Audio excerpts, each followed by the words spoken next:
ఆహా, ఈ red colour చూడండి, అసలు పట్టు శారీ లానే ఉంటుందండి మీకు. అసలు చాలా లైట్ వెయిట్ చూడండి. అసలు దీని శారీ చూడండి, దీని కాంట్రాస్ట్ బ్లౌజ్ చూడండి. వీవింగ్ అండి, డిజిటల్ ప్రింట్ కాదు. మీకు శారీ కలర్ పోదు, చాలా వాషబుల్, డ్రై వాష్ చేసుకోవాలి. అండ్ చూడండి కింద హెవీ బార్డర్, పైన సన్న బార్డర్, దొడ్డు like thick border and thin border తోని మొత్తం వీవింగ్ అండి. చెక్స్ లో మళ్ళీ మీకు బూటీస్ వచ్చాయి, మ్యాంగో బూటీస్ వచ్చాయండి. మొత్తం వీవింగే, చాలా బ్యూటిఫుల్ గా ఉంది, డిజిటల్ ప్రింట్ కాదు.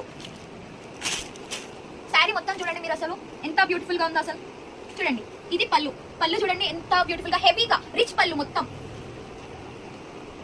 బూటీస్ తోని ఎంత రిచ్ గా ఉంది చూడండి. అండ్ బ్లౌజ్ కూడా చూడండి, గ్రీన్ కలర్, దీని క్లాత్ కూడా చాలా బాగుంది. 1 మీటర్, ఎవరికైనా హెవీ వాళ్ళకైనా సన్నగా ఉన్న వాళ్ళకైనా చాలా మంచిగా సరిపోతుందండి. మొత్తం 1 మీటర్ ఉంది బ్లౌజ్, మొత్తం జరీ వర్కే చూడండి, మొత్తం వీవింగ్ వర్కే. అండ్ మీకు బ్లౌజ్ కూడా చూడండి, మొత్తం 1 మీటర్ ఉందండి బ్లౌజ్ అయితే. బూటీస్ వచ్చాయండి, చిన్న చిన్న లీఫ్ బూటీస్ వచ్చాయి. శారీకి తగ్గట్టు బ్లౌజ్ మీరు మీ దగ్గర రెడ్ ఉంటే రెడ్ చేసుకోవచ్చు, గ్రీన్ కాంట్రాస్ట్ లో ఇందులో అయితే గ్రీన్ ఇచ్చారు, రెండు అయినా చేసుకోవచ్చు. చాలా బ్యూటిఫుల్ గా ఉందండి. దీని కాస్ట్ వచ్చేసి జస్ట్ 900 రూపీస్ అండి. అండ్ నేను మీకు ఇప్పుడు స్టైల్ అప్ చేయడానికి జ్యువెలరీ చూపిస్తాను. చూడండి, పళ్ళుకి బ్లౌజ్ కి